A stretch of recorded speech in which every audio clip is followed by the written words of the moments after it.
Siti Aisyah itu, Sayyidatuna Aisyah ketiduran habis subuh. Dibangunkan sama Nabi. Aisyah, tidak mau rezeki, pembagian rezeki sekarang. Makanya orang yang tidur subuh, bangun kesiangan atau habisnya subuh tidur, pasti rezekinya seret. Sampai ini orangnya. Seret rezekinya. Biasanya hari itu dia dapat 50.000, biasanya 10.000. Biasanya lagi-lagi bisa dapat itu.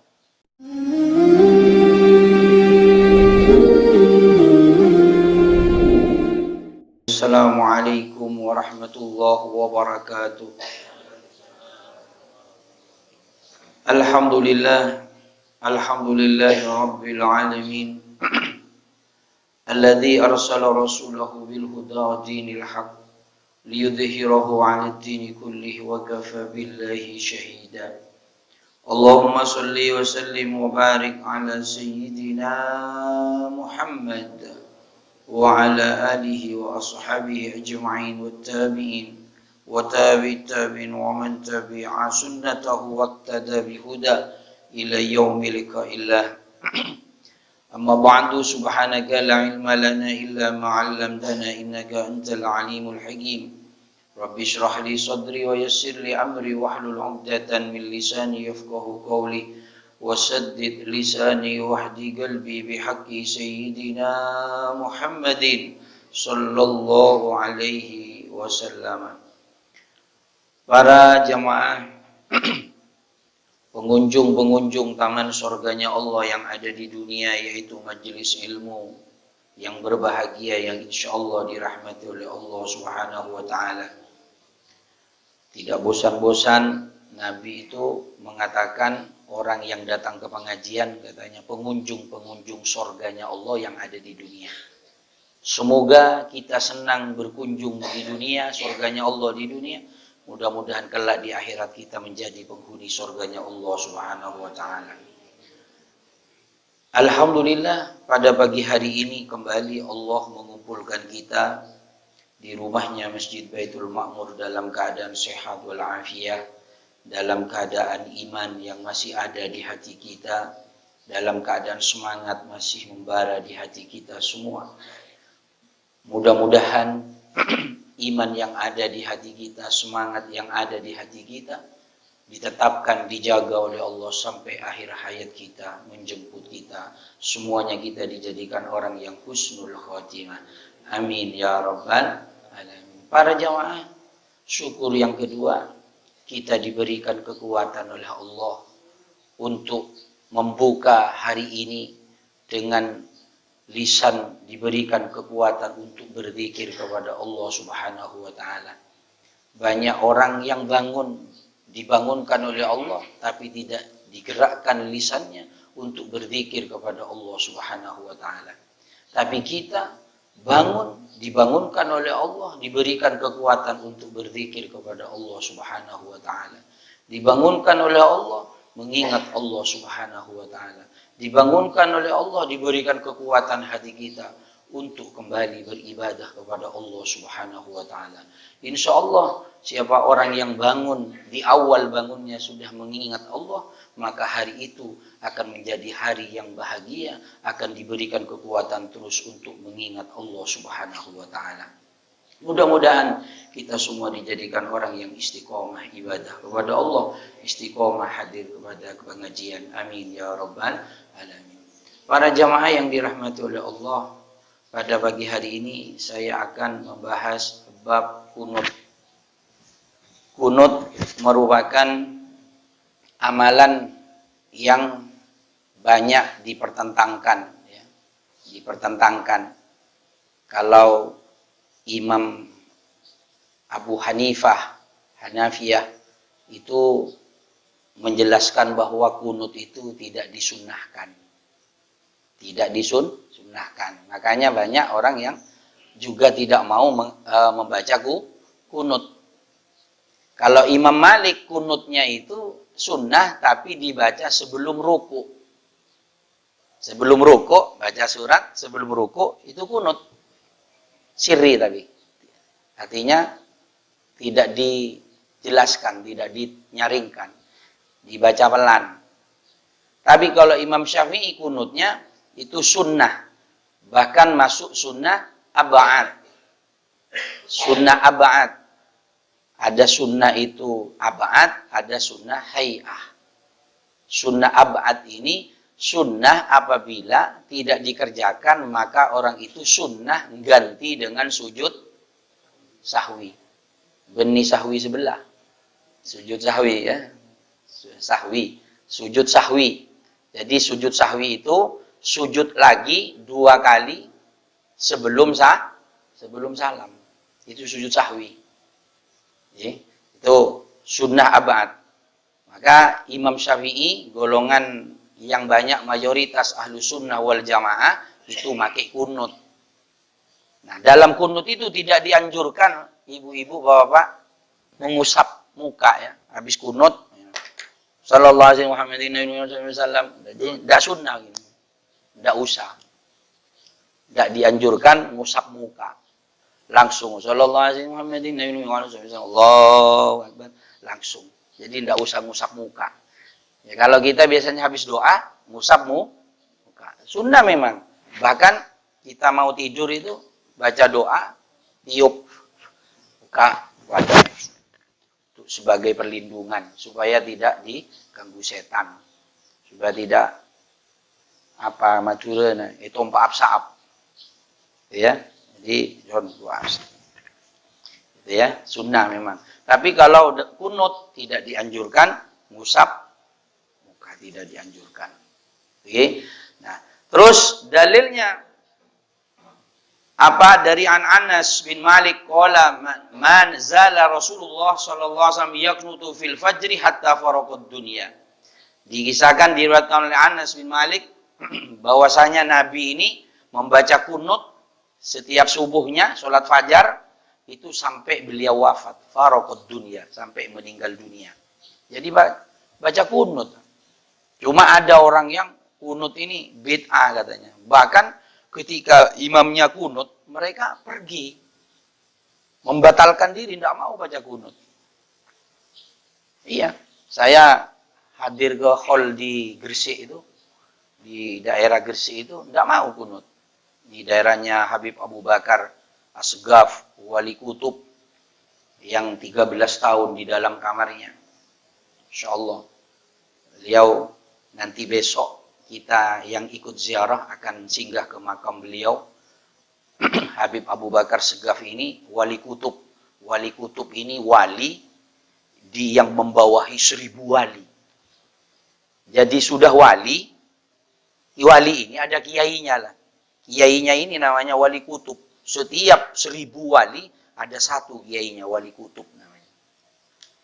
Di Indonesia Habib Abu Bakar Segaf di Gresik yang insya Allah mudah-mudahan tidak ada halangan besok masyarakat Kaliburo saya ajak ziarah ke sana lagi. Mudah-mudahan banyak yang ikut.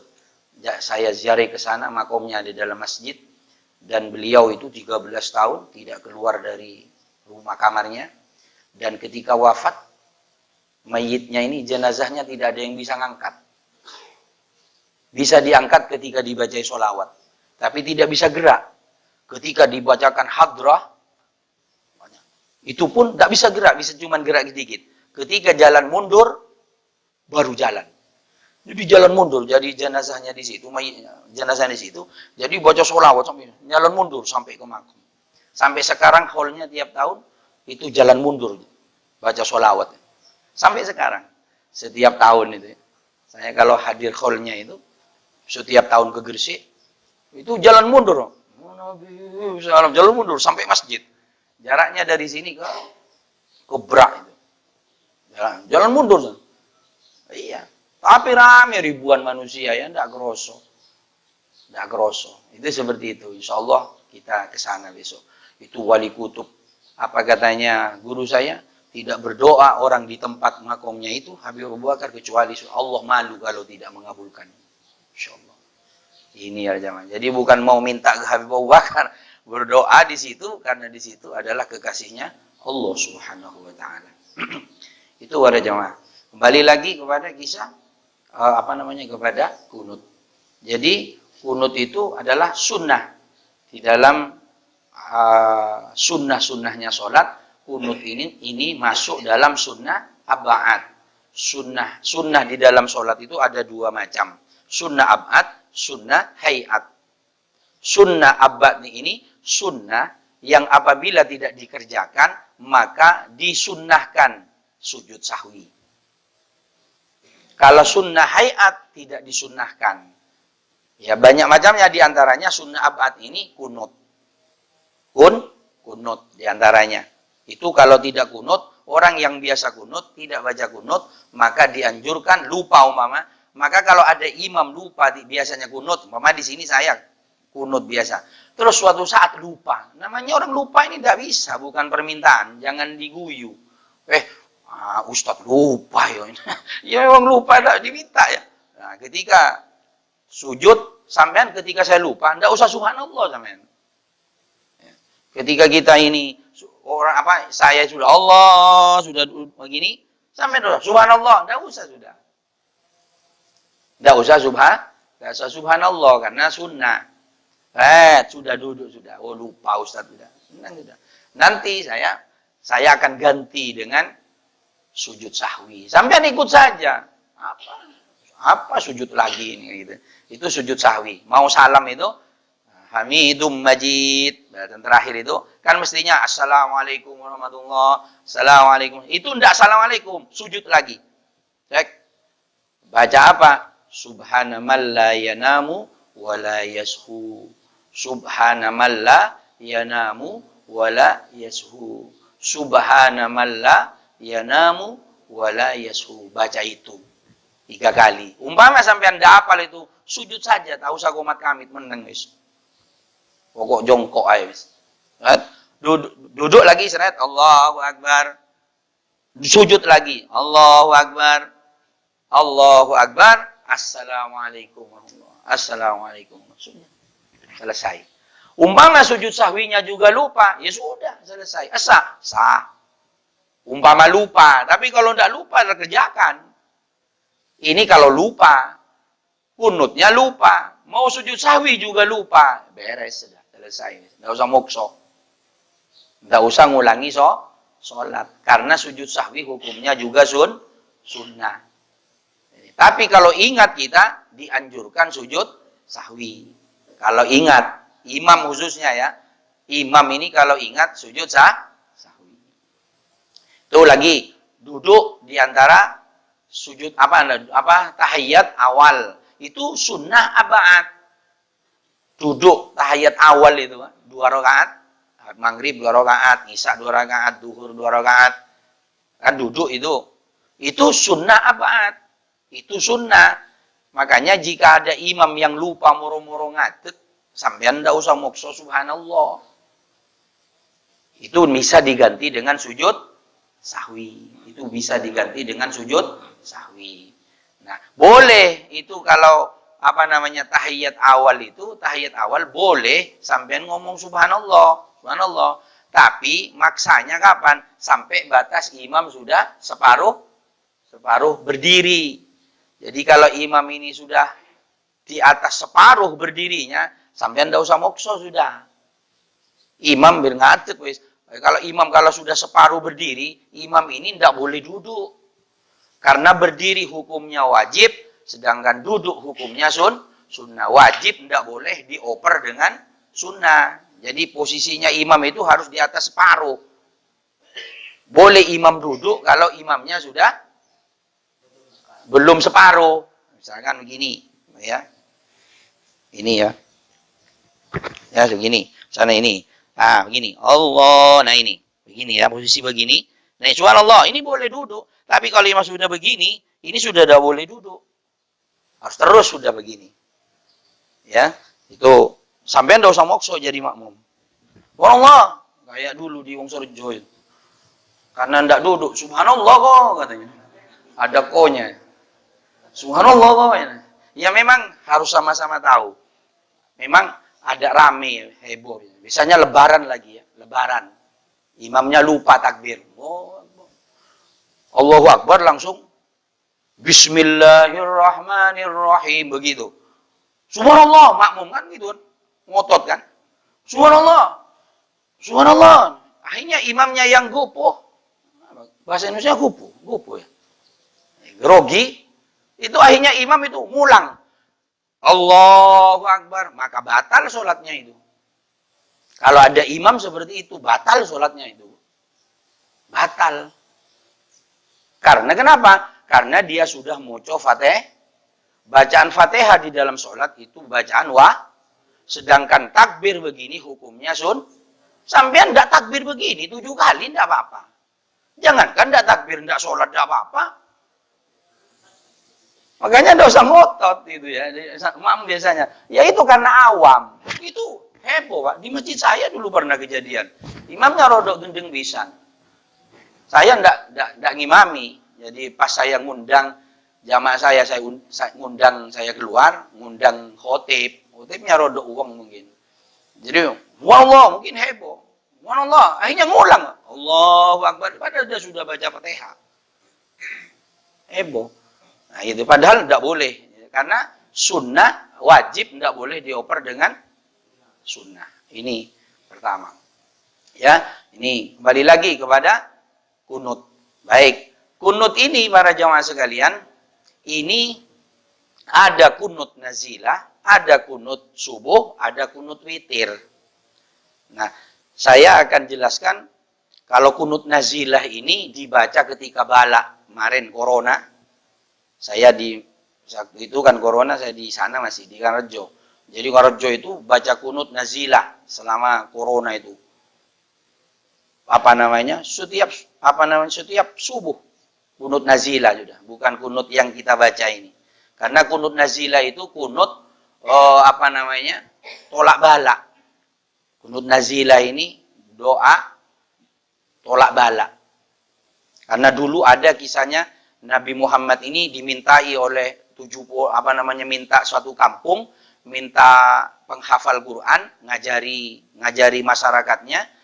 Dan dikirim oleh Nabi 70 orang penghafal Quran, ternyata dihianati, dibunuh. Nabi murka, akhirnya baca doa kunut, dilaknat oleh Allah Subhanahu wa taala. Jadi Nabi juga bisa minta doa elek, Pak. Karena sudah keterlaluan, penghafal Quran dibunuh. Jadi boleh kita melaknat orang ini kalau sudah keterlaluan. Tapi kalau cuma nyuri sandal, tidak usah dilaknat sudah. Asem, mudah-mudahan jadi batu ya ini. Tapi kalau sudah berkaitan dengan iman, ini sudah boleh, tidak apa-apa. Tapi kalau bisa jangan dulu. Kalau sudah keterlaluan, boleh. Udah. Ya. Baik, kembali itu nazilah. Terus kalau witir, nah, umumnya Imam Syafi'i ini witir, kunut witir dibaca setelah tanggal 15. 15 baru kunut. Gitu ya, itu golongan-golongan kita. Kalau golongan Muhammadiyah tetap tidak pakai kunut. Makanya sampean, bagaimana kita bersolat dengan orang yang tidak pakai kunut? Boleh-boleh saja solat. Saya sering solat di daerah Muhammadiyah. Pakis sana, Pakis Pelampang itu markasnya Muhammadiyah.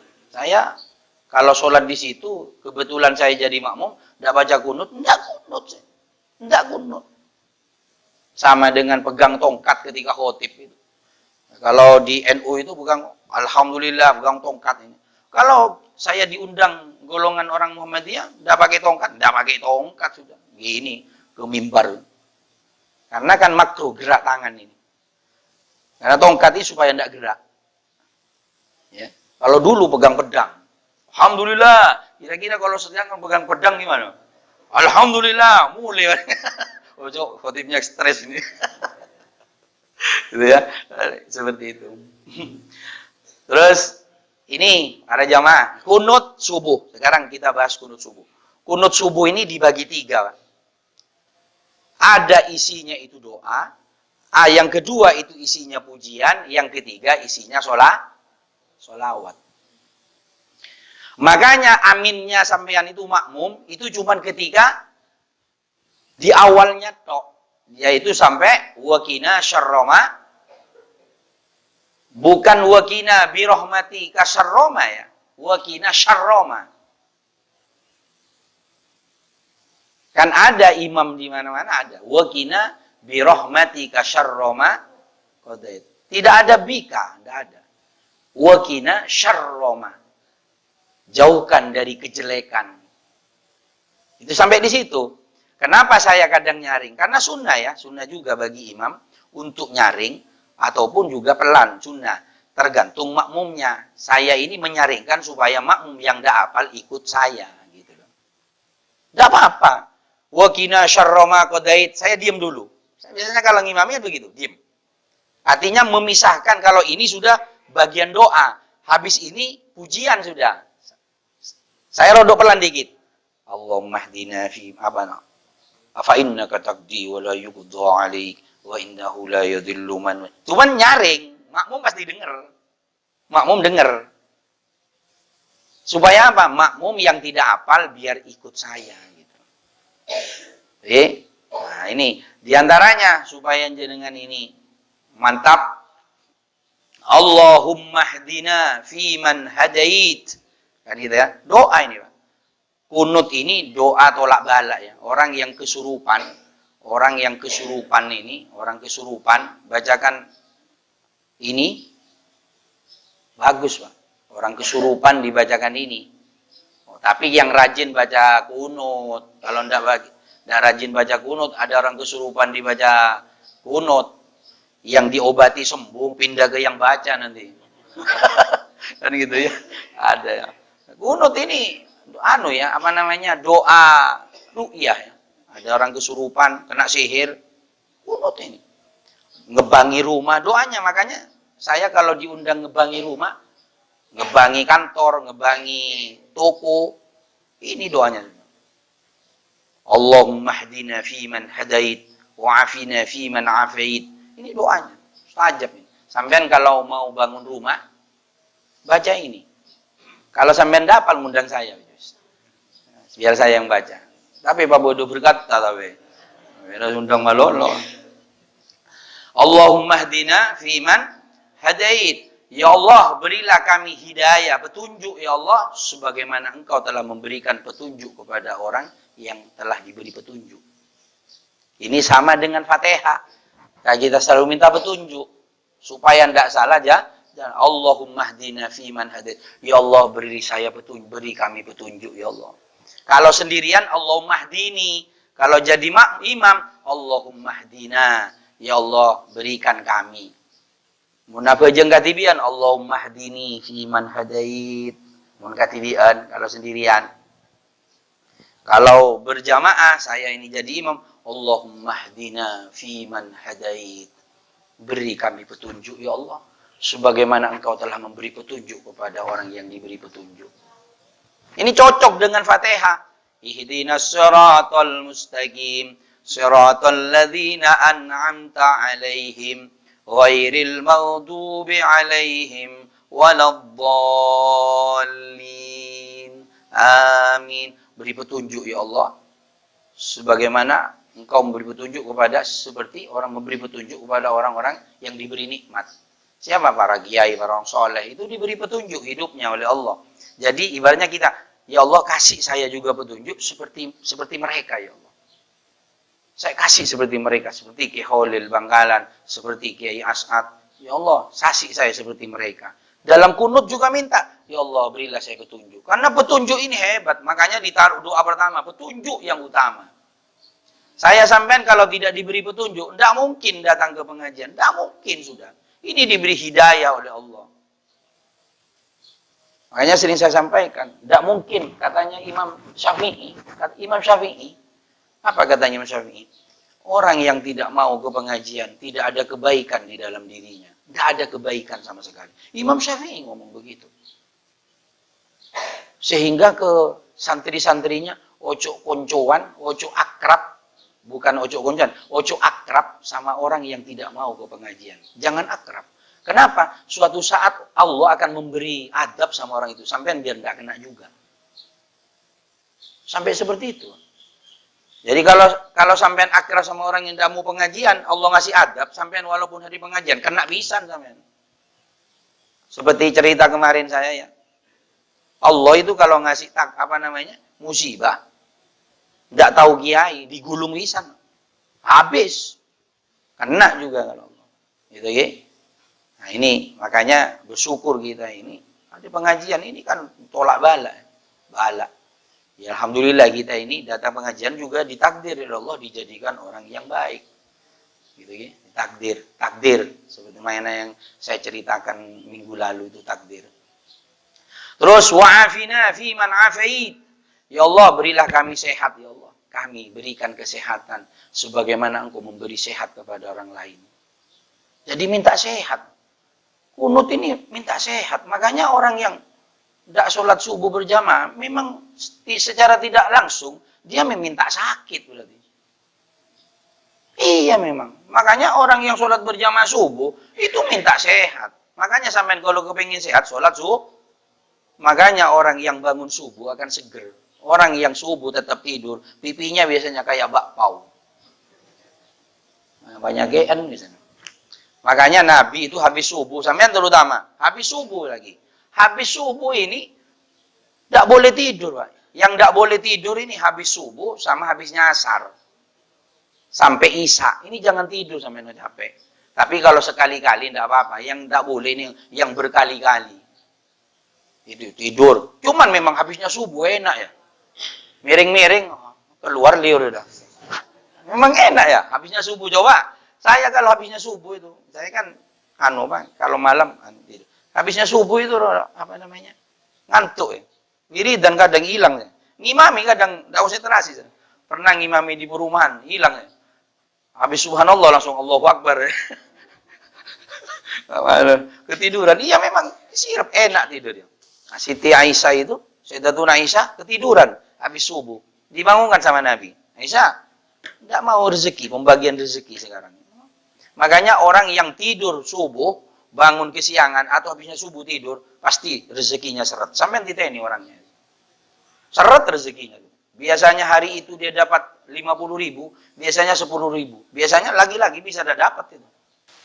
Sampai lihat orang yang tidur, biasa tidur habisnya subuh, pasti orang itu melarat orang itu. Memang minta melarat orang itu. Memang minta melarat memang. Sampai lihat sudah, ini orang yang sering tidur sampai siang. Rezekinya lihat. Berat. Nah, habisnya asar sampai isya, jangan tidur. Memang enak ya, habisnya maghrib, saya kalau tidak ada pengajian tuh, enak ya, miring-miring. Gitu. Enak. Tapi jangan tidur, kenapa? Sihir-sihir akan masuk di jam itu. Jadi kalau ada orang niat elek, sampai ditiup, sihir itu bukan tengah malam ya. Sihir bukan tengah malam. Kok tahu? Ya, tahu juga belajarnya. Jadi saya punya tukang sihir, saya punya ilmu sihir saya. Namanya macam-macam, tak sihir. Jadi kiai lengkap ini. Kiai bisa tukang sihir ini. Gitu ya. Ya, jadi belajar saya pernah aku kencuan sama tukang sihir, saya tanya. Ketika di Pakis itu ada tukang sihir, saya tanya. Dia ternyata doanya itu dipanjatkan tengah malam memang, tapi oleh jin itu dibawa sore atau ba'da subuh. Jadi masuk apesnya orang di jam-jam itu. Makanya jangan tidur jam itu sampai. Ini Islam. Makanya kerjaannya setan, jaranan-jaranan itu kan maghrib, menjelang maghrib itu, jaranan apa itu. Sampai saya kalau pengajian ke Taman Sari Licin, itu di Kemiren itu pasti ada jaranan itu dicul menjelang maghrib. Sudah a'udzubillahi minasyaitonir rajim. Itu pasti sudah. Di masjid adzan di sini sudah jadi sudah. Ya, karena jam-jamnya setan itu. Memang jam-jamnya jin itu. Makanya orang tua dulu kalau maghrib itu, maghrib nak masuk, maghrib. Kenapa? Karena di situ banyak penyakit di situ dan juga bersamaan maghrib itu arwah-arwah turun ke alam dunia. Orang tua kita, kakek-kakek kita yang sudah meninggal dunia, itu turun maghrib. Sering saya sampaikan kan di pengajian-pengajian itu. Inna arwahal mu'minuna ya'tuna ila sama'id dunya fi kulli lailatin. Rohnya orang mukmin itu turun tiap malam ke dunia. Jadi bukan 40 hari atau bukan malam Jumat. Ya. Bukan hanya malam Jumat. Malam Jumat iya memang. Tapi bukan hanya malam Jumat. Itu nyanyian di gambus-gambus itu. Di saban malam Jumat itu. Itu yang ngarang ngantuk gitu. Atau malas gitu ya. Jadi malas tiap malam mau ngirim doa. Tapi lumayan ingat malam Jumat. Lumayan daripada ndak ingat belas. Malam Jumat, tiap hari tidak ingat. Malam Jumat tidak ingat. Ini kebacut sudah. Ya, karena roh itu datang tiap malam, tiap maghrib. Turun ke alam dunia. Wa yaqifuna bihida'i buyutihim. Berhenti di rumahnya masing-masing. Jadi emak saya, ibu saya kan ibu yang meninggal dunia. Ibu, mbah, itu uyut-uyut saya, itu datangnya rombongan. Bukan sendiri-sendiri ya. Rombongan. Datang itu ke rumah. Ada ulama mengatakan di teras, ada di atas genteng. Itu turun. Itu nunggu di depan. Makanya orang tua dulu ini bodoh-bodoh ya. Cuman tahu ini megeng kepada syariat megeng. Orang sekarang pinter-pinter, ndak megeng ngintengin. Pinter ngaji tapi keisinya gendeng-gendeng. Sekarang ini. Orang dulu nih ngajinya gendeng. Kalau suruh ngaji tidak bisa. Tapi keisinya dia ngelakoni. Maghrib nak, maghrib. Ojo buang kora-kora di pintu. Orang tua dulu ngomong, ojo buang kora-kora di pintu. Ini orang tua dulu. Ini orang yang bodoh, orang tidak bisa ngaji. Tapi jangan buang kora-kora di pintu. Kenapa? Karena waktu maghrib ada arwah, ada orang tua kita sedang duduk meminta Fatihah kepada kita, anak cucunya. Sudah tidak dikirimi Fatihah, disiram kora-kora lagi. Orang sekarang dibilangi begitu. Alah, itu dulu teori itu. Kan gitu orang sekarang. Padahal orang itu hafal Quran ya. Ngaji tiap malam. Khataman tiap malam. Tapi gendeng di dalam isinya. Nah ini bedanya orang dulu dengan orang sekarang. Makanya orang tua dulu, Masya Allah ya. Saya kalau maghrib itu. Ayo maghribat, Badri. Maghrib. Udah ngaji kamu. Rey. Masuk. Maghrib disuruh masuk. Saya nggak tanya-tanya. Oh, maghrib disuruh masuk. Rodok besar sedikit, ngengkel. Duduk di pos kamling saya. Saya sendiri. Ngetes saya coba. Maghrib itu besar sudah ya, rodok. Ya, segaul. Ya. Duduk di pos kamling saya. Maghrib itu adzan, nyoba saya. Duduk di pos kamling. Memang nggak enak. Ternyata taunya setelah kawin ini. Setelah ngaji, baru tahu. Oh, ini dalilnya. Kenapa orang tua dulu nyuruh maghrib suruh masuk. Ini ternyata. Ini para jamaah sekalian. Ya. Jadi sampean itu habisnya maghrib. Kalau bisa. Makanya habis sholat maghrib itu jangan kesusu sampean. Ini tidak sholat. Assalamualaikum. Waalaikum. Mencolot. Kesusu kemana? Gitu. Ya, tapi kalau saya sampean jangan merotes saya. Ustaz itu sendiri. Assalamualaikum mencolot. Ini saya ditunggu orang. Gitu. Sampean jangan niru saya. Tidak boleh sampean niru saya.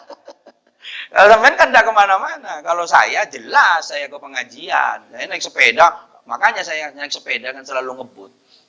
Jadi saya bilang, kalau orang ngomong, Ustadz kalau naik sepeda banter, tidak usah ngomong. Sampean harus heran kalau saya naik sepeda pelan. Gitu. Sampean harus heran. Karena saya kalau naik sepeda memang tidak pernah pelan. Gaya saya memang begitu. Gitu ya. Saya kalau sepeda itu 80, 100. Biasa begitu. Kalau naik 40, mumet yang dasnya. Gitu ya. Ya memang begitu. Panis sering ngomong, naik sepeda, banter. Gitu ya, seperti itu. Ya begitu gayanya Badri begitu. Ya. Makanya kalau naik sepeda saya sampai minggir, biar tidak ditabrak saya. Ya. Terus, ada lagi. Mana dah? Wa'afina fiman afait. Wa tawallana fiman tawallait. Ya Allah sayangi kami sebagaimana engkau menyayangi orang lain. Minta 11 kasihan kepada Allah. Gitu ya. Apa namanya? Kunutnya lengkap. Wa barik lana fima a'tait. Berkahi ya Allah apa yang telah engkau kasih kepada kami. Jadi Allah yang rezeki yang telah dikasih kepada kita, minta berkahi ya Allah, cukupkan ya Allah. Jadikan harta yang cukup ya Allah. Kan banyak harta banyak tapi tidak cukup. Banyak. Gajinya besar, tapi tidak cukup ya. Tidak cukup dalam artian apa? Tidak cukup. Kadang tidak bisa nyokolahkan anak, tidak cukup. Ya karena uangnya, dia dapat penghasilan punya, tapi tidak bisa. Ada yang gajinya penghasilannya cuma segini, tapi anak-anaknya bisa mondok, bisa barokah gitu. Itu namanya barokah. Itu namanya barokah. Cuman epamadura berkat. Itu dimadurakan barokah. Itu apa barokah? Ziyadatul khair, bertambahnya kebaikan. Makanya diistilahkan oleh ulama barokah itu diwujudkan barokah berkat. Makanya jangan mulai ningteng berkat. Akhirnya kakapi pada nambi. Kan ya? Bong kan nyambi kan? Mun kakapi nyambi kan pada nambi. Gitu ya, pada nambi gitu ya, kayak gitu ya. Itu kenapa? Itu berangkat dari kenapa sampean kalau ngundang-undang kasih berkat, Bu, Pak? Itu kenapa? Itu udah berangkat dari suami istri itu harus makan yang sama dengan yang dimakan suami. Makanya suaminya makan di rumah sampean, dibawa berkat supaya istrinya makan seperti yang dimakan suaminya. Begitu. Makanya boleh berkat, Mas. Begitu. Yang mun berkat agolo do Pak Lunjo kan. Ika robot kan gitu ya. Nah, seperti itu. Jadi itu ceritanya berkat gitu ya. Berkat bertambah kebaikan. Terus wakina syarra ma qadait. Ya Allah, jauhkan dari kejelekan yang telah Engkau takdirkan. Dari apa yang telah Engkau takdirkan. Umpama sekarang ada Allah mentakdir hari ini seseorang itu umpama tabrakan umpama. Harus hari ini takdirnya dia tabrakan. Maka dengan doa waqina syarra ma qadait. Kalaupun harus jadi, mestinya mati, tidak mati cuma jatuh. Begitu. Waqina syarra ma qadait. Jadi kita kan takdir kita berjalan di takdirnya masing-masing kan, seperti yang kemarin itu, takdir. Kita takdir, kita berjalan di takdirnya kita masing-masing. Dan tidak akan meleset, pasti terjadi. Kita hari ini jadi seperti ini, takdirnya kita hari ini. Kita dijadikan orang baik, takdirnya kita dijadikan orang yang baik. Begitu juga orang dijadikan orang yang elek, juga ditakdirkan oleh Allah jadi orang elek orang itu. Supaya Allah memberi adab kepada orang itu. Ya kayak ceritanya Nabi yang kemarin itu. Dia pernah, kenapa dia uangnya lupa? Karena dia pernah nipu orang, jadi sehingga dia diambil juga oleh Allah. Kenapa dia pernah ditipu, diganti oleh Allah. Kenapa dia dibunuh? Yang nomor 3, karena orang itu pernah membunuh dulu di zaman mudanya. Jadi semuanya akan berbalas. Semuanya akan dibalas. Sebelum dibalas di akhirat. Di dunia juga akan dibalas oleh Allah Subhanahu wa ta'ala. Itulah takdir. Tidak bisa dipungkiri.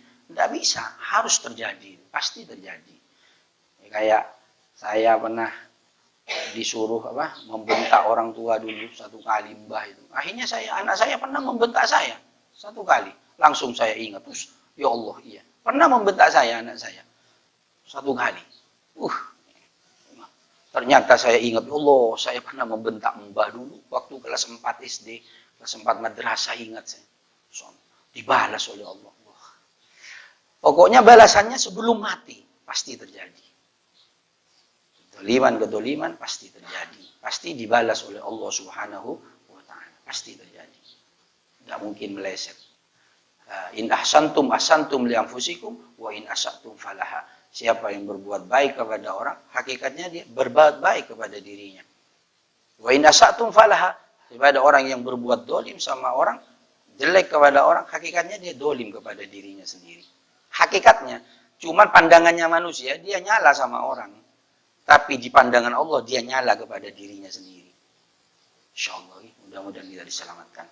Nah, ini yang isi pujian para jamaah. Nah, ketiga, fa innaka taqdi wa la yuqda 'alaik. Ini. Ya.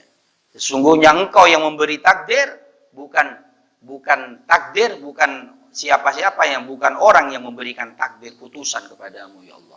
Fa innaka taqdi wa la yuqda 'alaik. Ini pujian. Jadi makanya sampai ikut baca. Sampai kalau ndak hafal ikut imam yang nyaring. Fa innaka taqdi wa la yuqda 'alaik. Engkau yang memberi keputusan ya Allah. Tidak ada keputusan. Tidak ada orang yang memberi keputusan kepada engkau. Tidak ada. Allah yang memberi keputusan. Wa innahu la yadhillu man walait. Tidak ada yang bela, tidak ada orang yang bela. Kalau sudah Allah akan menghinakan. Biar satu kampung yang ngangkat tapi katanya Allah nyungsep, akan nyungsep orang itu. Ya, akan nyungsep orang itu. Wala ya'izzu man adait. Juga tidak akan ada yang bisa, tidak akan mulia orang itu. Tidak akan hina orang itu. Kalau Allah akan mengangkatnya. Biar orang lain menghinakan, memfitnah. Tapi kalau Allah sudah mau mengangkat, angkat tetap. Makanya, tidak usah Allah sudah. Kan banyak orang yang di caleg biasanya yang bayar sana, wah sudah beli suara segala. Tapi katanya Allah, apes kamu, hilang. Tapi sebaliknya orang yang memang mau diangkat sama Allah, biar sudah diomongin sana ke barat ke timur, Allah mengangkat, tetap jalan dia ngangkat, tidak ada gunanya sudah. Akan tetap ini. Fa innaka taqdi wa la yuqda 'alaihi wa innahu la yazillu man walid wa la ya'izzu man 'adait. Gitu ya. Tabarakta rabbana wa ta'alait. Falakal hamdu 'ala ma qadait. Nastaghfiruka wa natubu ilaik. Meminta ampun kepadamu dan bertobat kepadamu ya Allah. Ini pujian. Yang terakhir, wa sallallahu ala sayyidina Muhammadin nabiyil ummi wa ala alihi wa sahbihi wa sallam. Ini harus ada. Jika ada wa sallallahu ala sayyidina Muhammadin nabiyil ummi wa ala alihi wa sahbihi-nya tidak ada. Wa ala alihi wa sallam umpama. Atau Muhammadin nabiyil ummi wa sahbihi wa sallam. Tidak ada ali, tidak ada keluarganya. Alihi ini keluarga artinya. Wasahbihi para sahabat. Maka kalau tidak ada baca kunut, tidak ada alihi, tidak ada wasahbihi sahabat, maka itu sunnah diganti dengan sujud sahwi. Jadi kunutnya itu, bacaannya, solawatnya tidak ada solawat kepada keluarga Nabi, tidak ada bacaan kepada sahabatnya Nabi, maka sunnah diganti dengan sujud sahwi nanti ketika salam, mau salam. Ini para jamaah. Makanya harus sallallahu ala sayyidina Muhammadin nabiyil ummi wa ala alihi wa sahbihi wa sallam atau wa sahbihi wa baraka wa sallam. Tapi kalau ada wa alihi wa sahbihi tidak dibaca. Wassallallahu ala sayyidina Muhammadin nabiyil ummi wa sahbihi wa sallam. Alinya tidak ada, keluarganya tidak disebut, maka sunnah diganti dengan sujud sahwi. Itu aja. Ini kunut. Makanya kunut ini sunnah abaat. Sunnah. Tapi sampean tidak usah kaku. Misalkan ada orang Muhammadiyah, sampean makmum saja sudah. Tidak usah fanatik. Tidak apa-apa. Ki Ahmad Dahlan sama Ki Hashim Asy'ari ini tunggal guru, sama-sama mondok di Kiai Muhammad Darat Semarang. Kiainya satu kamar. Kiainya satu, Kiai Haji Muhammad Darat namanya. Gurunya. Kiai pendiri Muhammadiyah ini Ahmad Dahlan sama Ki Hashim Asy'ari pendiri Nahdlatul Ulama, ini satu kamar. Kenapa berbeda? Ya namanya ilmu ini banyak. Kenapa? Karena situasinya menuntut berbeda. Kiai Hashim Asy'ari sepak terjangnya kepada orang-orang awam, kepada orang-orang petani, nelayan, kepada orang-orang bawahan lah.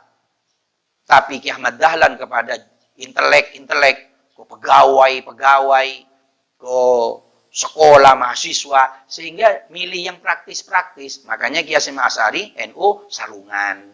Ahmad Dahlan celonuan. Jadi kenapa masuk ke pegawai kan biar ndak ribet. Yes celonuan wis apa-apa wis. Begitu kira-kira. Jadi situasinya di situ seperti itu.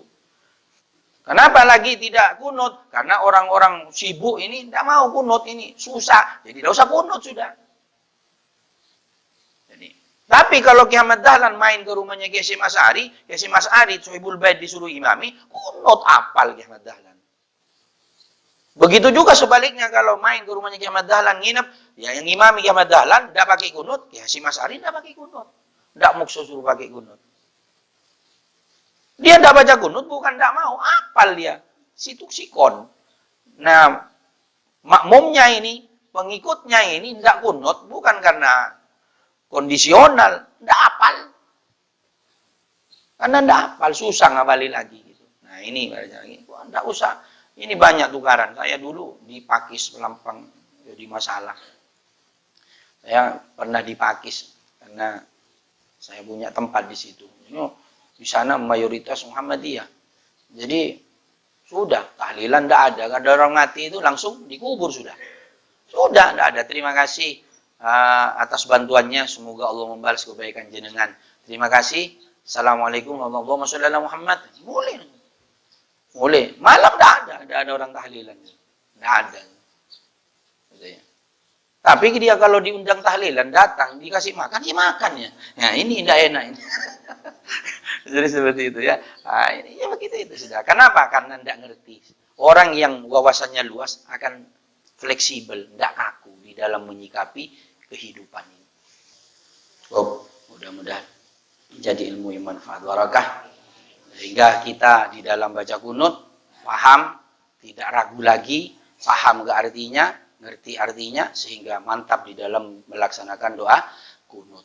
Dan bisa dipakai di mana saja sesuai dengan yang saya terangkan tadi. Mudah-mudahan menjadi ilmu manfaat barakah. Allahumma anfa'na bima 'allamtana, Rabbi 'allimna alladhi yanfa'una, Rabbi faqihna wa faqih ahlana. وقربت لنا في ديننا مع القدس صدق ربي وفقنا فيكم لما ترتدي كلنا فعلا قوم مرزوق الكل حلالا دائما والا عقل لما نخض بالخير وقبل الشر اللهم احلنا في الدق وجاش في الرضا ولا تولنا سوء ولا تجعلنا ممن خرق وانفع امرك وصف واسمنا الله نعم الوكيل ولا حول ولا قوه الا بالله العظيم وصلى الله على سيدنا محمد والحمد لله رب العالمين. Terima kasih, kurang lebihnya mohon maaf. Assalamualaikum warahmatullahi wabarakatuh.